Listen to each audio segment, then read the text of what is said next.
Good evening, everyone. It's a pleasure again to gather and read from the Word of God.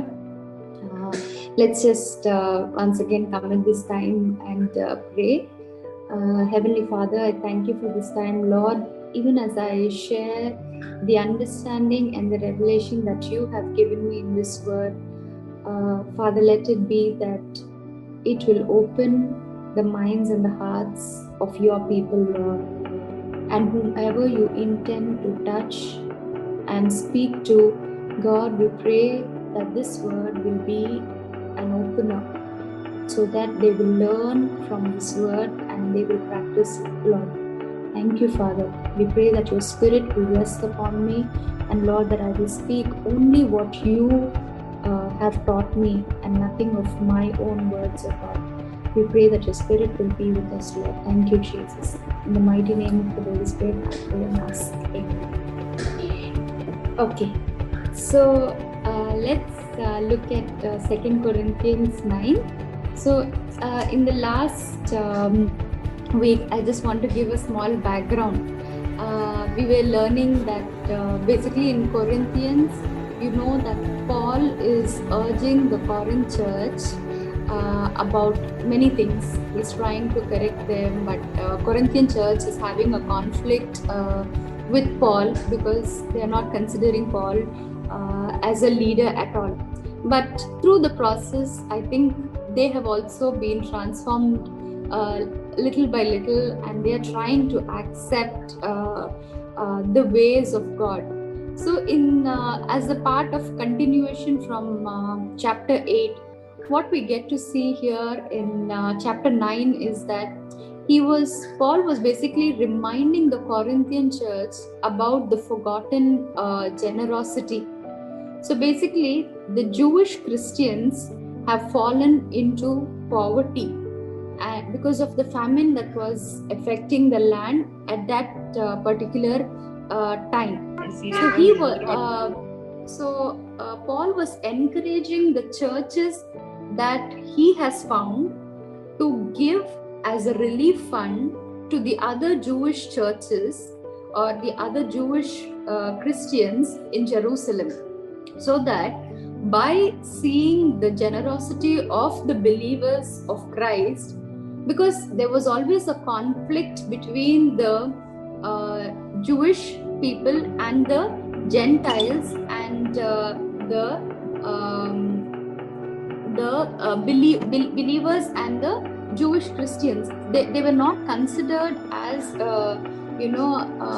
as true followers of the Messiah, because you know that the main problem with the Jews were they always thought that they were the highest kind of people, or they were close to God, and all the others are not worthy of God or something like that.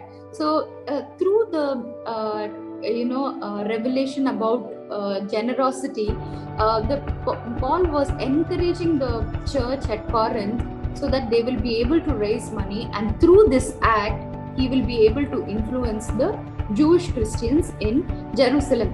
And in this process, in the last Bible study, we were hearing that he was very happy to share, and he was encouraging, and he was so thrilled that the Macedonians were very kind, they're very generous at heart in their giving. So he was actually very proud, and he was boasting about the Macedonian church. Samir, can you go to the next slides? Yeah. So the next slide also. So in all this matter, when Paul was speaking about the giving, was it just the matter of money that he was emphasizing on?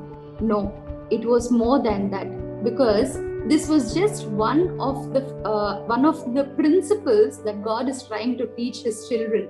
So it was just another sign that because the Corinthian church lacked that generosity, they were unable to give because their hearts were not yet transformed by the gospel of Jesus Christ. So that is why Paul was emphasizing, and Paul was trying to teach the Corinth church to be with a generous heart. Next slide. So as we begin to read in the first verse, so now concerning the ministering to the saints, it is superfluous for me to write to you, for I know your willingness, about which I boast of you to the Macedonians, that Achaia was ready a year ago, and your zeal has stirred up the majority. So in this, Paul was saying that I know it is quite boring, and I know it is very what do we say, in a very sarcastic way. It's like, I know that you guys are already willing, I know that you have a heart to give to the church, and I've already been boasting about you guys in the previous chapter also, but I just wanted to kind of give you a reminder that a year back you said that you're going to give something, and because of your zeal, the Macedonian church were also so stirred up. So I'm just kind of giving you a reminder. So that is what we do in the Bethel Church, right? In our WhatsApp group. So you just send a reminder on the day. Everybody knows that Tuesday is a Bible study, so everyone is prepared, but you just send them a message. So likewise, Paul also was kind of encouraging the believers over there that whatever you said you wanted to give, I'm just trying to just send you a reminder, so that when next slide. So yet I have sent the brethren, lest your boasting of you should be in vain in this respect, that as I said, you may be ready, lest if some Macedonians come with me and find you unprepared, we should be ashamed of this confident boasting. So Paul was kind of a little nervous, I would say, because he was already boasting so much about the church, and then he's saying that when I come along with the Macedonians, and if the Macedonians find that the Corinth church is not transformed, and last year I already told them that they are very good at giving, they will definitely give with a very cheerful heart, they will give everything that they have, and then when they come, they see that nothing is happening over there. So it would be like as if I'm just boasting and giving them some empty kind of promises that my church has already been transformed. So this was the intention with which Paul had to send someone ahead of time, so that whatever he's been boasting will not just be like a lie, but it is going to be backed up. So it's just again a reminder message. Next. Yeah. So we see that two words here. There is willingness or eagerness, and next one is being unprepared. So by definition, willingness is nothing but the quality or state of being prepared to do something, or readiness, or taking your own initiative. So with a willing heart. And the next one is the opposite for this word is unprepared. So you're not ready, you're not able to deal with something, and not made ready for use, in the sense of unwilling. So these are two different and completely opposite words. As an example, in the next verse we see, therefore I thought it is necessary to exhort the brethren to go ahead of time and prepare your generous gift beforehand, which you had previously promised, that it may be ready as a matter of generosity and not as a grudging obligation. So in this verse, we find that the Corinthian church also needed some kind of exhortation or encouragement ahead of time. So that is why, you see a lot of pastors, they keep saying that, you guys have to give. Sometimes, we might be thinking, oh, okay, we become quite judgmental. We will be like, oh, this pastor is talking about offerings. That means, they're more into the prosperity gospel and all of that. We are very quick to say that. But just imagine with Paul and all the disciples around, even at that particular time, they needed an encouragement.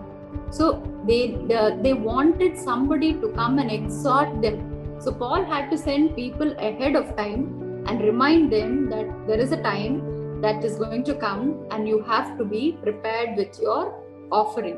So preparation is nothing but the pre-planned condition of your heart.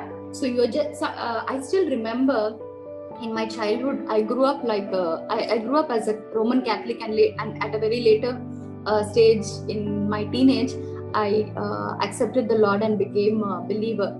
So whenever we used to go to church, in the Catholic church, we would just sit, and there was nothing that we learned about offering at that particular time. So whatever mummy gives in my hand, just take with my hand, and I wouldn't see what is there in my hand also, and slowly just slip it into the offering box.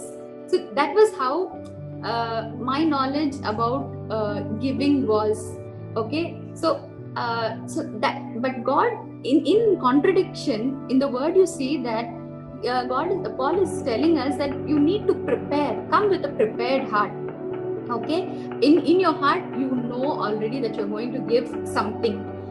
It is and you're going to give a generous gift, and not as though, because okay, what if somebody is next to me and they're watching? Maybe they might see something that is in my hand, or because they are giving, I have to give. Maybe what if they will think, why this person, they're not obedient, see, they're not obeying the law of God. We're supposed to give our tithes and offerings. Being a believer also, they're not giving their offerings. These are things which we are very quick to judge, or just simply maybe think in our mind about another person. But at that time, if they needed that encouragement, even in this time, as human beings, as normal people, we all need that encouragement. And as an example, if you see in this illustration, that is Cain and Abel. So Cain came with a prepared heart. When he was already taking care of his sheep, what he did was, he chose the best of the sheep.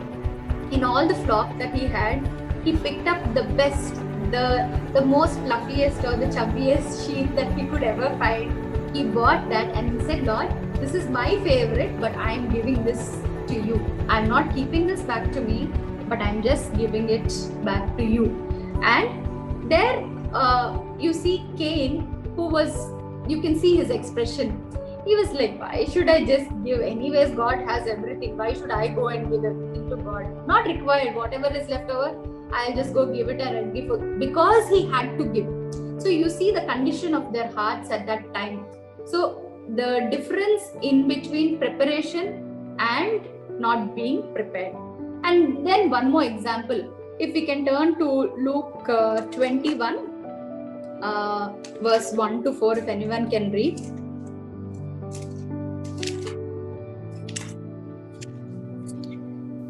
And he looked up and saw the rich putting their gifts into the treasury. And he saw also a certain poor widow putting in 2 mites. So he said, truly I say to you that this poor widow has put in more than all. For all these out of their abundance have put in offerings for God, but she out of her poverty put in all the livelihood that she had. So it's the same reference in Mark 12 also. So as we look at this widow, when she was giving, she did not think what would you can imagine her condition. A widow, definitely she's an outcast from the society. She would be so nervous and so fearful to even enter a synagogue and give an offering. And still, despite all these factors, she has still come into the synagogue to bring her offering. And what did she bring? All that she had. She had only 2 coins. But that 2 coins also, she did not think that, okay, these 2 coins, what will it do? Will it be able to make a difference? Will it be helpful for the kingdom of God? Or, can anyone use also these coins? We don't even know what is the value of those 2 coins. We just read that it was 2 coins. For all you know, looking at that poor lady's condition, it might be just a few cents. So even, it was the least of the offering that she could give, but still she chose to come and just give her everything. So this is one example for us. And at the same time, Jesus is also the best example. If you look at his hands, he just openly spread his arms wide and he gave himself very freely, and he did not hold back anything. God did not hold back his only son. Next slide. And as we go on to the next verse, but I say, he who sows sparingly will also reap sparingly, and he who sows bountifully will also reap bountifully. So let each one give as he purposes in his heart, not grudgingly or of necessity, for God loves a cheerful giver. So when I was just reading some of the Bible studies and I was just going through some references, what I found was that if you, even now in our most of the churches, they say, yeah, we have to give our tithes and offerings. Some of the churches, the pastors emphasize on Malachi, that 1/10 of your time, 1/10 of your money, everything goes to God. But I'm not sure whether how far it is justified. But I think this is also a kind of justification where we know that in the Old Testament, in Malachi, we are all it is under the law. But now we are not under the law, but we are of the Spirit, and the Spirit gives us life and liberality. So God is saying that it's not necessary that you actually have to give 1/10. And if you read the verse 7, he's saying, as each one purposes in his heart. Okay, so you decide in your heart and you don't give grudgingly out of necessity. So yeah, some of us, maybe sometimes, you might be in a situation where finances are very tight, and you cannot afford to give that last bit of money that you have. It should not be that you're giving that money at that point of time because it is a necessity. The attitude at that time matters, and God loves the person who is giving with a cheerful heart. Next slide. So how can we give? We can give in many ways. Okay, we can sow sparingly, then we can sow bountifully, and you can sow as you've decided in your heart, and sow without whatever it is. Give without any reluctance, not because of compulsion or someone is watching us, but you are giving cheerfully. Okay, and what does this giving have to do with the attitude of our heart? Sometimes, like, there are different kinds of categories that people belong to. Some people, they give it as a duty, like we pay taxes. Okay, so some of us, in general, I'm just saying, we might have the fear that, okay, what if we don't give?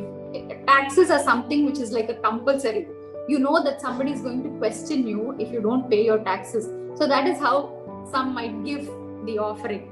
And some will give for self-satisfaction. We'll be like, okay, so in my once my salary has come, I've just given my 1/10. So I'm not having any guilt, thank God. So whatever I have to give to God, I've given.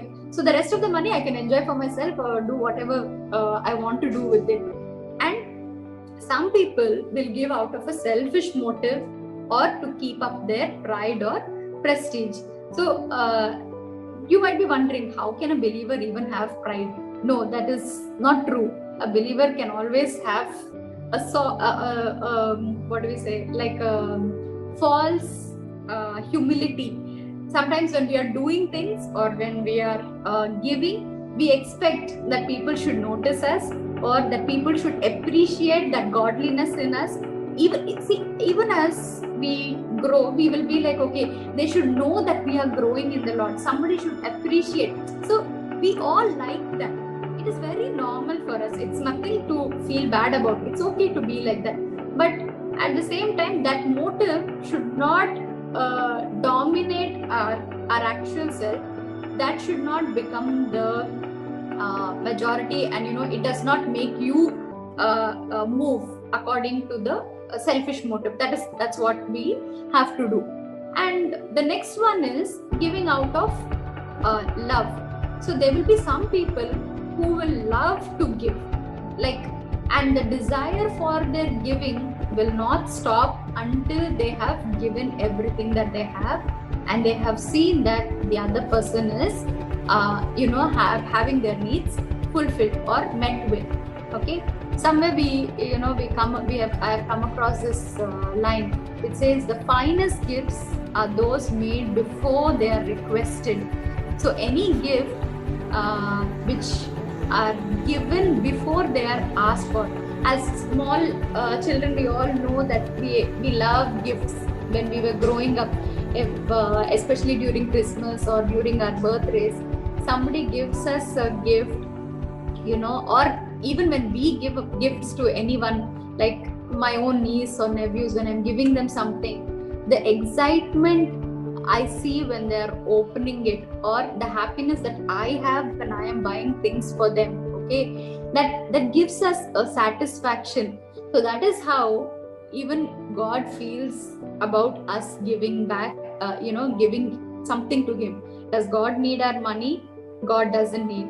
So whatever you are going to sow, it's just a funny illustration to break the ice. So whatever you are going to sow, it is going to come back. If you sow little, you will get back only little, and if you are sowing more, you will sow bountifully. Okay, yeah.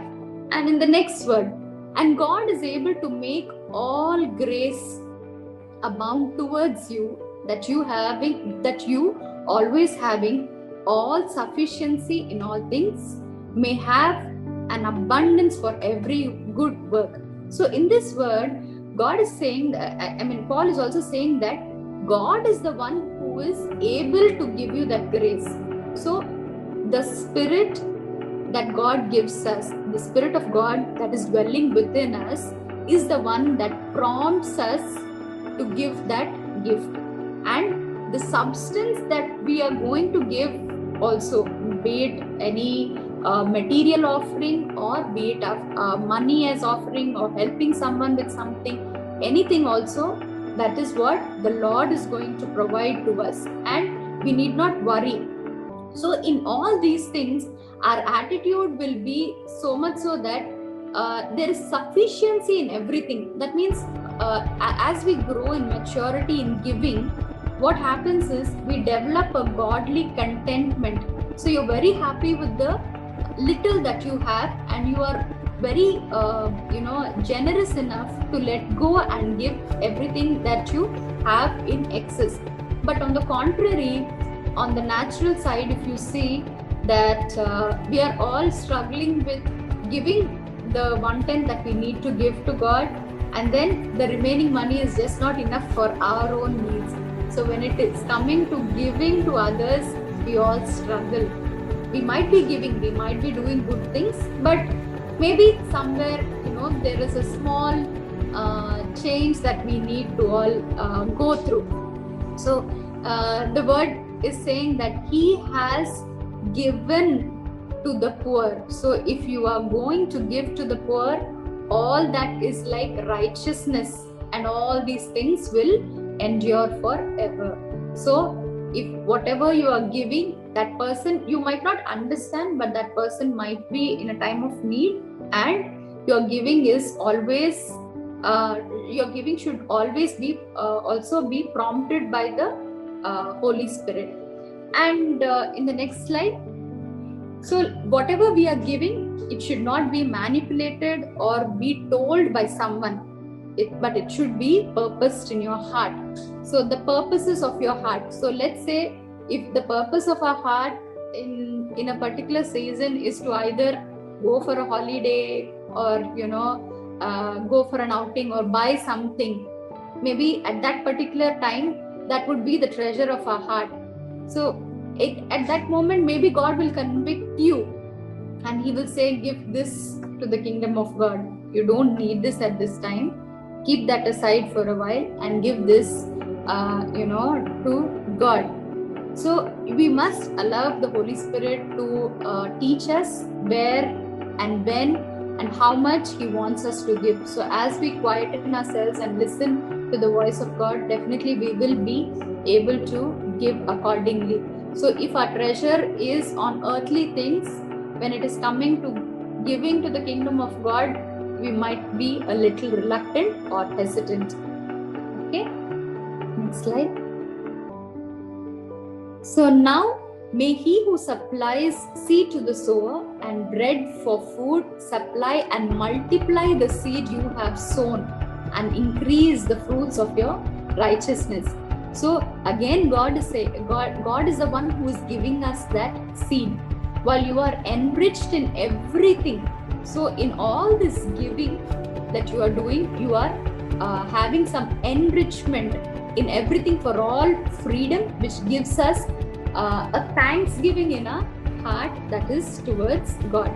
So in the next slide you see, so when there is a farmer who sows the seeds, okay, so he has a very big field.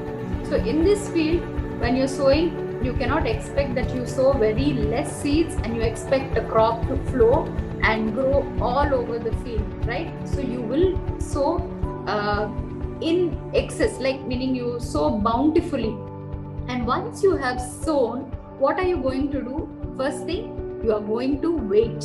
There is a season of waiting, and you have to be with an expectant heart.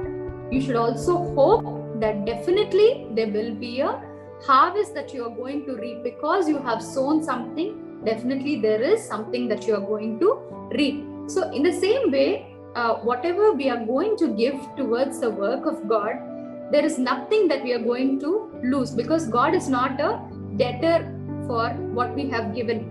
And if we have given to God, we are never losers, because God doesn't want the little that we are going to give to Him. And everything that we have belongs to God. So in our giving, we receive two types of blessings. One thing is a material blessing, and the next thing is your spiritual blessing. So if you look at Philippians 4:19, if anyone can read.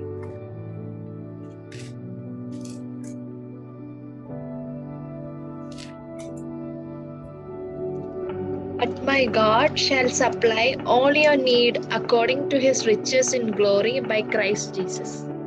Yeah. So when you are giving to God, God is giving us back everything. So and that too, He's giving us all the needs according to His riches. It is not according to our needs, but it is according to the definition of the kingdom of God. So that means whatever we are going to sow, we are going to reap definitely bountifully, and it is always multiplication that we all receive. And then coming to the spiritual blessing, if anyone can read the next verse. Matthew 19 and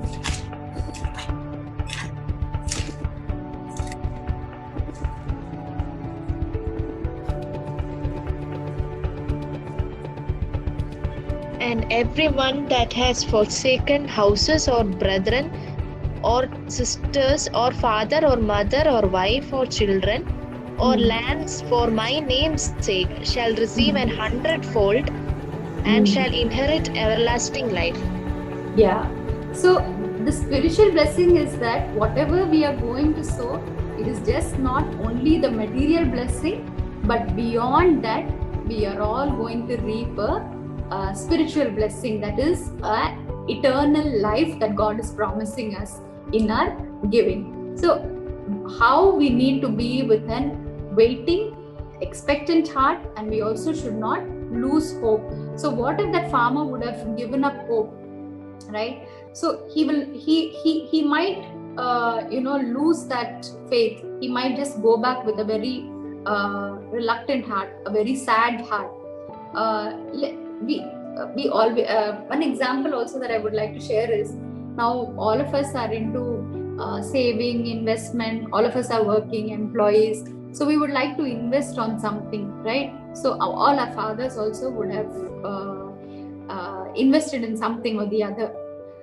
So if as earthly people, if we are doing so much of research, we see whether it is gold or whether it is a land that we have to invest, whether we have to buy a site or whether we have to buy an apartment or whether we should buy some shares. In all these earthly things that we are investing, there is also there is always a trade change. It might either increase or it might also decrease. But in the kingdom of God, there is never a decrease. Whatever we are going to give, we are always going to reap it in 100-fold, but we are not going to lose anything out of it.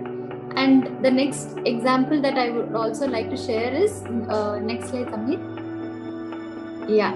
So the little boy who bought everything that he had with him, everything that he had, 5 loaves and 2 fish.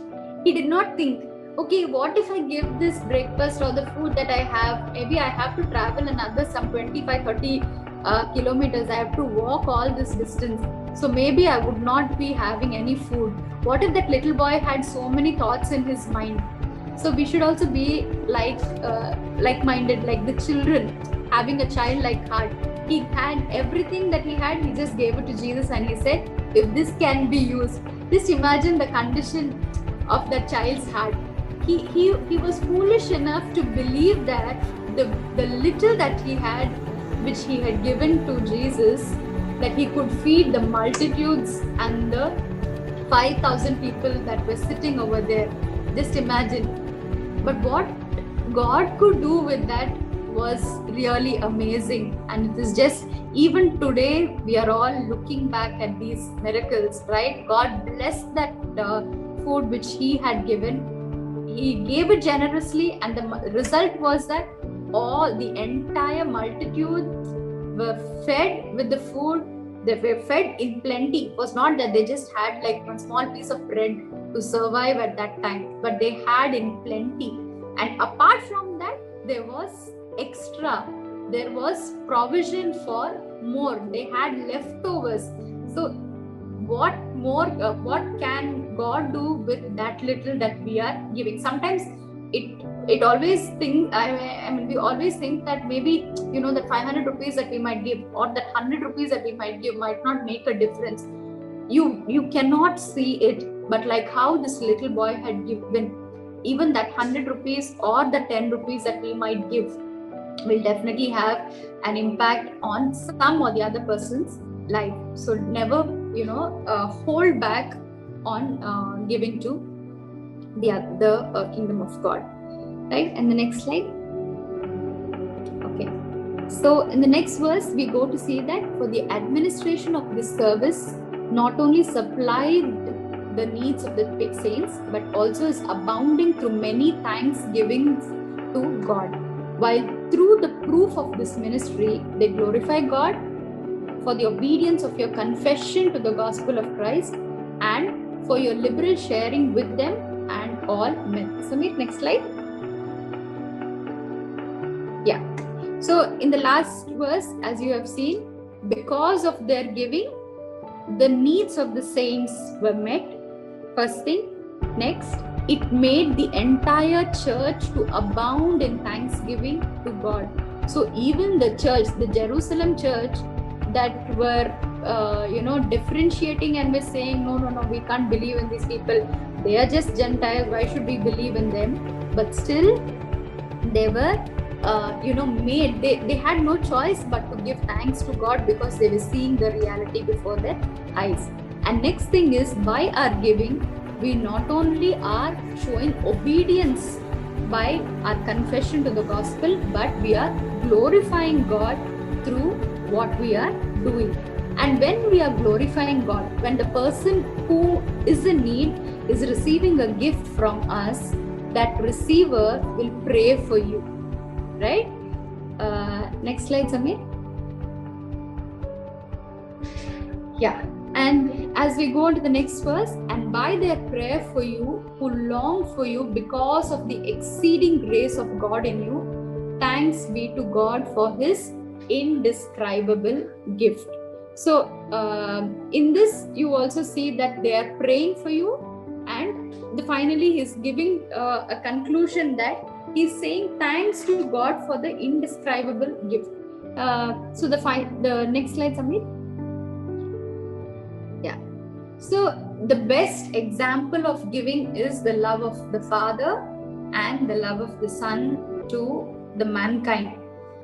So what we are going to sow, we are going to reap in a short period of time, maybe when we are alive.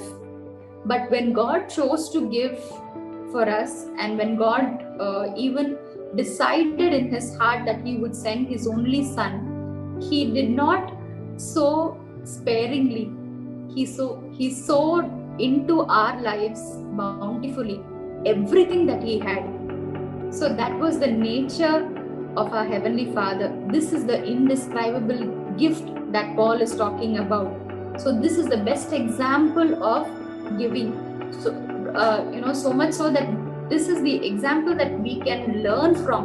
Nobody has to give us an example, or no one has to give us a testimony, but the scripture itself, the very fact that Jesus chose to die for us even before we were born, even before we would have committed any sin, even before we came into this world, before we were formed in our mother's womb, God already decided, and he has given his son away. So that is the power of giving, and that is why, because of this gift, about which I think in the knowledge that we have about God, who's an infinite God, the finite knowledge that we have is just not enough.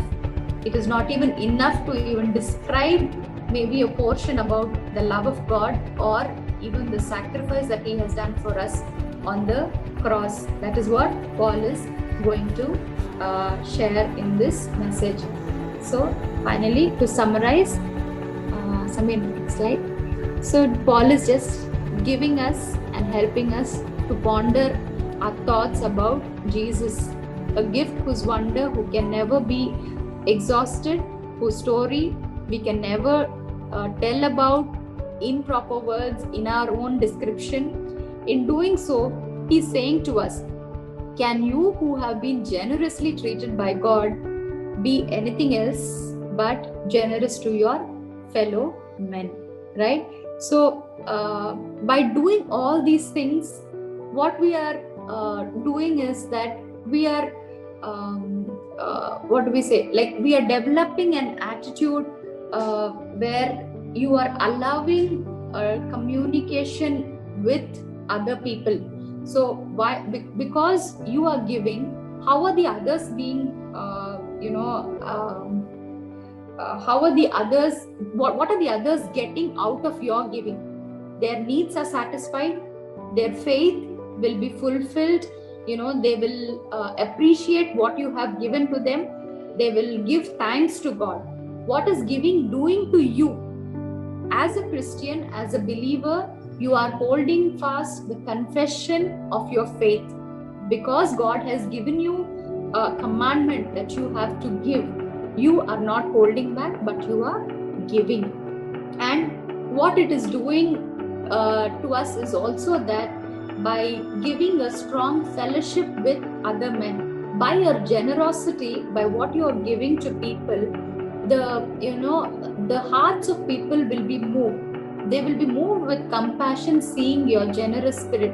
So if there is a poor man, okay, and he has nothing, and he's just sitting on a road, or he's just walking by and he's begging, so when you give him something, he will be moved with compassion. His heart will be touched by the generosity of what you are doing, right? So this gives us a chance to fellowship with them, to have a relation. So there is an opportunity, maybe when you see that person the next time again, you can dare to go and speak to that person, share the gospel, and by all this you're bringing glory to the Heavenly Father.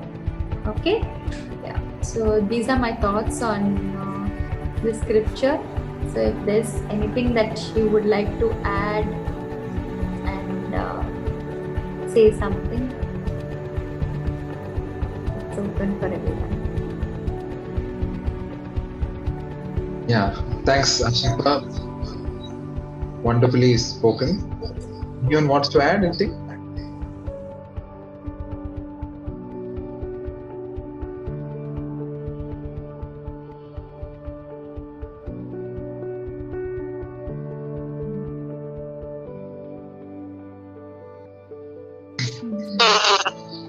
I was just thinking, what is there to share about giving?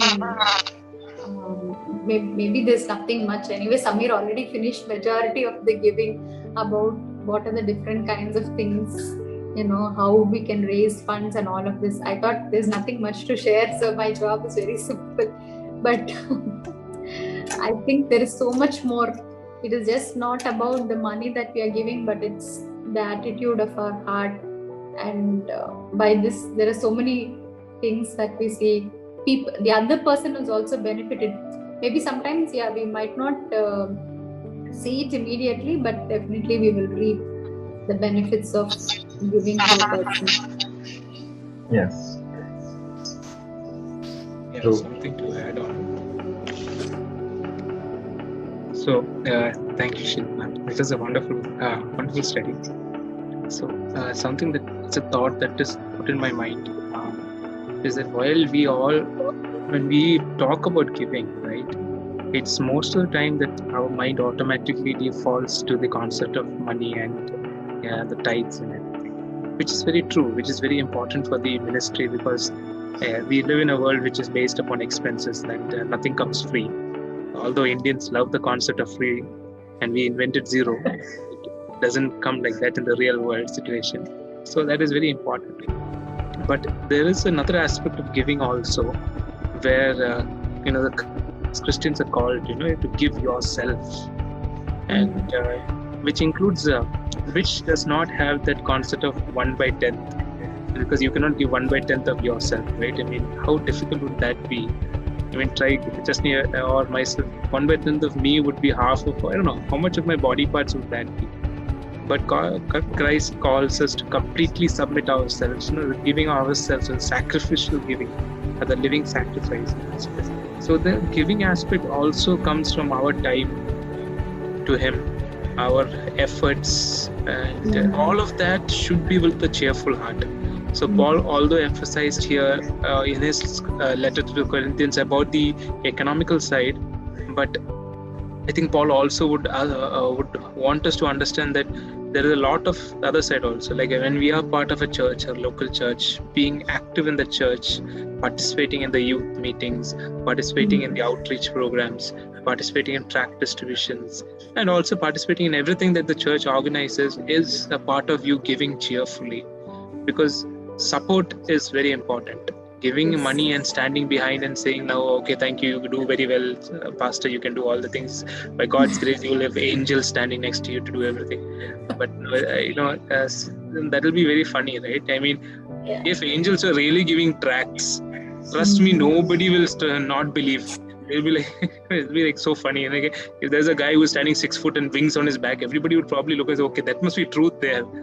But but reality, it doesn't work like that. So I think it's very important as Christians and as fellow believers, and that we are part of the community and part of the local church, that we also give ourselves. Now, giving ourselves also, sometimes it might be very difficult, as most of us are medical professionals and our time is extraordinarily cast away in various purposes in our life. But that is also a form of ministry where you are, right? I mean, wherever you're placed, giving yourself there also faithfully and submitting yourself in the situation that you are in. And that is also very important. See, Christ asks us to give us completely to Him. Anybody, like the verse that we read, anyone who leaves all these, etc., so it's about ourselves as complete on the altar. And well, what do you get from that? I'll not tell that. You can find out yourself.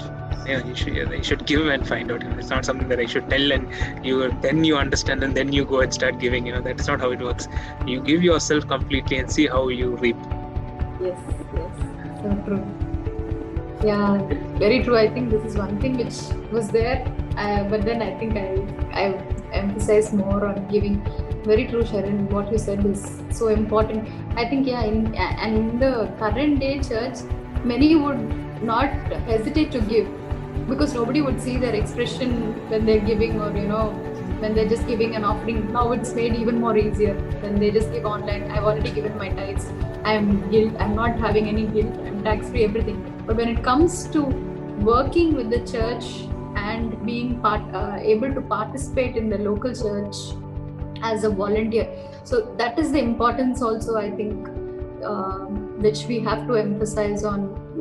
We must be able to give our personal time. So it's just not only the money that matters, but it is also your time that is so valuable to God, because what we do to the church or the kingdom of God is also like serving God. And definitely when we are serving God, that shapes our character. So basically we are not doing it with an expectant heart again. So this is drawing to the point where when you are serving, okay, is everybody watching me? Is everybody seeing whether I am a good believer? I have a good standing in the church. I'm a regular believer. I am on time. These are not the things. But without expectation, doing everything unto God. So we might be like, these are some of the examples which I also want to add. I was just listening to some of the classes and leadership classes, okay. They were saying like somebody will come and say that, okay, I'm meant to be a worship leader and I want to lead worship. That is how I want to give myself and work for the kingdom of God, okay. But at that time, if that person is told that, okay, it's not meant to be that at this time, but we will allow you for a training, you wait for a period of time and then we will promote you. No. So some people they will be like, no, I'm meant to be only a worship leader and I cannot do anything except this. So there is also a story of offense over there. Again, narrows down to the part where your heart attitude is there. So you're expecting to be on stage or basically like, in the limelight when you're doing something, and you want to be the main person. So again, so that is also something which I think God shapes our character in that, and we should allow God to deal with that. I mean, this is not to point out someone, but it's just an example which I have learned from a senior pastor here, so I'm just sharing with everyone.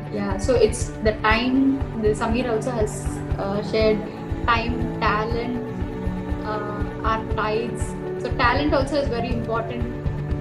Many of us might be blessed in either playing instruments. Some of us are good at singing, or someone good at translation, narrating. So these are things which we can use for the kingdom of God, rather than maybe we might be feeling shy. Some might be just be backstage. They don't want to step forward and say, okay, if I say that I have this talent, maybe I might be called to church every Sunday or every Saturday for the fellowship. So I don't want to tell them that I have this talent. So these are the things which are there, which have to be definitely be addressed and be encouraged so that they can come forward. Thank you, Sharon, for sharing. Anything else? Anybody else also wants to add?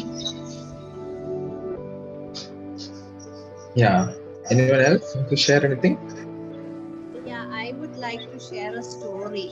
My friend was telling me the other day our testimony. Actually, there was a young Christian. After he became a Christian, he joined a church and he asked the pastor, Pastor, I would like to do something for the church. Give me some duty. I would like to do something. So the pastor said, okay, come every day and clean the chairs in the church. Okay, so initially the first few days he was so happy. He would come and clean the chairs, but after a few days he found it a very boring job, and he almost started cribbing, oh my God, why did I even ask for something to do? But then he realized, he's doing this for God. He's not doing that for the pastor. He was trying to he started thinking that, okay, I'm cleaning this chairs for God. And each chair he would clean, he started praying for the person who would sit on that chair. And as he started doing that faithfully, after some time, God started showing him the person who would sit on that chair. And one fine day, as he was cleaning a chair and praying for the person who would sit on this chair, God said, today during worship, this person is going to be filled with the Holy Spirit. And he couldn't wait for the worship to start and find out who would be that person to come and sit there and be filled with the Holy Spirit. So he was waiting patiently to watch, to find out who would be that person to come and sit there. And after some time, he saw the person come, and literally he could see the person getting filled with the Holy Spirit and started crying. And he, whatever small duty is given, if you do that faithfully and for God, big things, God start doing big things through you, It was a testimony I got to hear just a few days ago. Wow. Praise God. Wow, that's a great testimony. I think the coming Saturday there will be a competition to wipe the chairs. Last week we had Sneha and Merlin taking the towel and wiping the chairs. I believe from now on you're going to get revelations. Yes, I wanted to give a small example. I heard in Bethel Church, one of the biggest churches in Bangalore. So they have a team for washing the toilets. So one of the Saturdays, one person from the team came to meet the pastor, and pastor asked, "How come you're free?" And this person just said, "I just wanted to help out the church." So she's in the washing team, and this pastor came to know that. So she's just got this weekend off. So what was her work was she had just parked the flight in the airport and just come for the Saturday, Sunday off. So she was a pilot, and she was humble enough to do service at that church, washing the floors or cleaning the toilets. And so she was, the pastor was explaining how God is faithful. As we heard, time, talent, treasure, what we have, all things belong to God. He supplies seed to the sower, is what it says. So as long as you sow, faithful in sowing, He supplies more and more seed. And there's the principle of seed, time, and harvest in the Bible. Sometimes it is seed, time will be time, and then harvest. Okay, so sometimes it is seed time. So we need to wait for harvest to come. Keep sowing at the right time, harvest will come. And today morning I was listening to this, that whatever word of God also will not return void, it will do its work. So the word of God is the seed that we can sow in people's hearts. Cast your bread out, and after long time, it will come back. So that is one of the ways also we can give. So there are many aspects of giving, I think. All very wonderfully conclude this chapter. Thanks be to God for this indescribable gift. A great example of this. The greatest giving.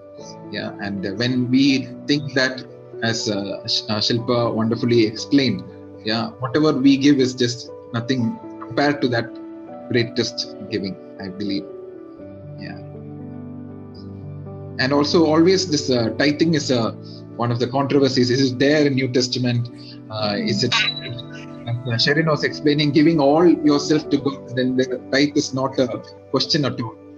But just for argument's sake, or just for documental purpose, if you want to see a verse in the Bible, in the New Testament, there is a verse which says in Luke chapter 11, 42. In case someone asks you, is it written in the New Testament to give tithe? It says, Jesus says to the Pharisees, "Woe to you Pharisees, because you give God a tenth of your mint, rue, and all other kinds of garden herbs, but you neglect the justice and love of God. You should have practiced the latter, that is the justice and love of God, without leaving the former undone." So it doesn't. So New Testament doesn't stop you from tithing, but it goes one step higher. It's not only tithing, but also improve in your justice, mercy, in the love of God, in the grace of God. So in the New Testament, it is a higher standard that Jesus has. It says, "Except your righteousness exceed that of the Pharisees." If the Pharisees can tithe all this, and God is saying, if your righteousness doesn't exceed them, then it is of no use. So I think that is one of the good verses that Jesus speaks. Yeah, one of the 3 basic disciplines that Jesus speaks in Matthew 6. When you pray, when you give, when you fast, all things are done in secret.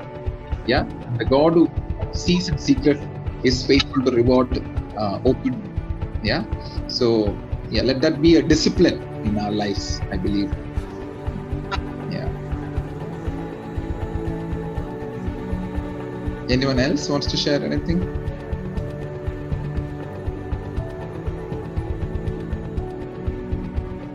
I was reminded about a testimony, a singer, a Tamil singer. He went to Chennai to preach gospel there. So this I read in his song. So before the song starts, this testimony was put. So I was reading that. So he was preaching. He went 1 year or 2 years back. He went and preached in Chennai. So he preached there and he went back home. Then I think after many years he came back, and as he was going there by that village, he heard one child singing a song. So it was a Christian song. So he stopped there and he wanted to know who was it and what was that girl singing about.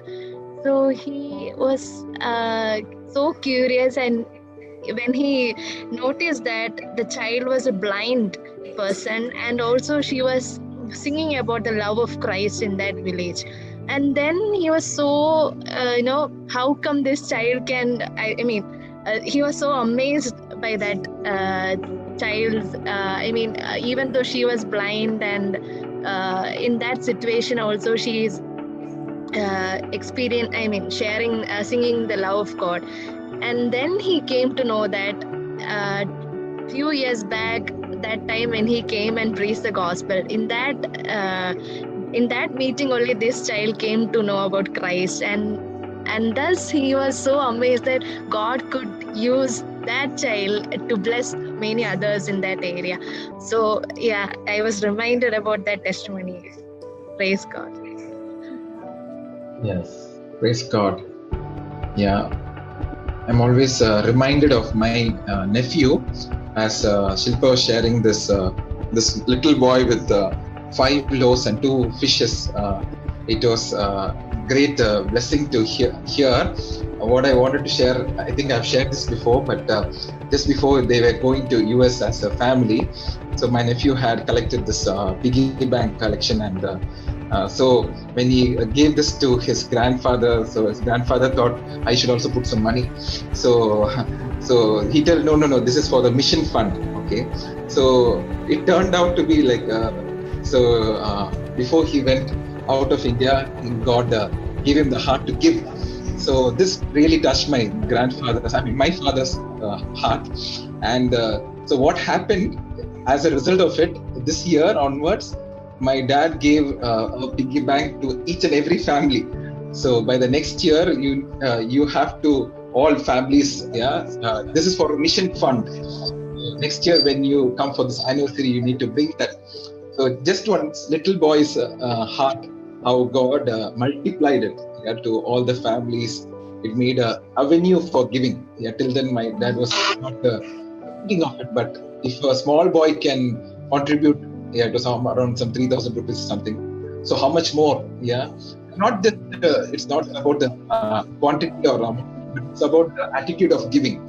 And he was it was when this story was being shared, I was just reminded of this. God is faithful.